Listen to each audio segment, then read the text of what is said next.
Sinisiguro ng DICT na secured ang connection ng libreng Wi-Fi sa mga estasyon ng EDSA Busway. Approve naman sa mga pasahero ang programa. May unang balita live si Bea Pila. Bea? Susan, good morning. Good news! May libreng Wi-Fi na po sa 17 EDSA Busway stations, kabilang na itong Quezon Avenue. Para sa mga commuter na #cellphone is life, mas mapapadali na ang pag-connect sa internet habang nasa EDSA Busway dahil may libreng Wi-Fi na para sa lahat sa 17 EDSA Busway stations. Kabilang dyan ang Quezon Avenue, Taft Avenue at Rojas Boulevard.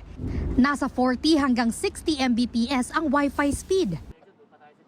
Ayon sa DOTR at DICT, makatutulong ito sa online needs ng mga commuter sa school, trabaho, paglilibang o kahit sa pang-araw-araw na gawain gaya ng pagbabayad online. This will complement our cashless payment. Ibig sabihin, pagdating po dito, kung gusto nyo pong magbayad through e-wallets, hindi nyo po kailangan gamitin ang inyong mobile data. Makakatipid po kayo.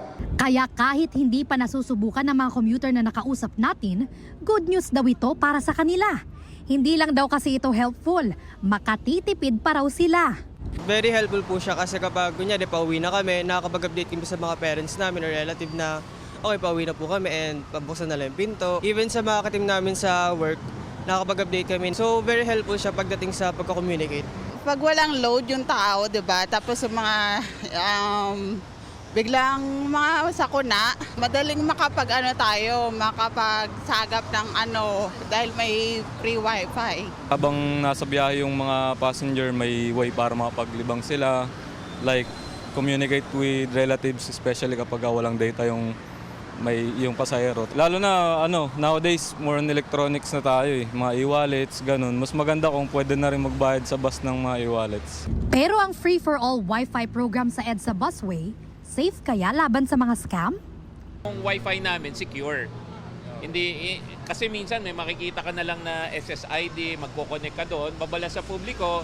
Pag hindi nyo kilala yung Wi-Fi access point, huwag kayong connect ng connect. Baka mamaya kinukuha yung credentials. Pero pag dito sa free Wi-Fi, makikita nyo naman, isa lang yan. Kahit saan ka pumunta, yung free Wi-Fi for all, yun eh.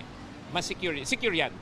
Hiling ng DOTR at DICT, gamitin muna ang libreng Wi-Fi para sa cashless payments, messaging at mga emergency. Pero pagtitiyak nila, sa Marso, mas palalakasin pa ito kaya makakanood na rin ng videos online ang mga commuter.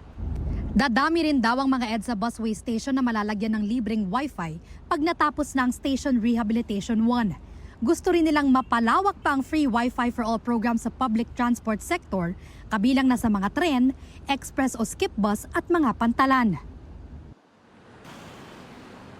Gusto mo bang mauna sa mga balita? Mag-subscribe na sa GMA Integrated News sa YouTube at tumutok sa unang balita.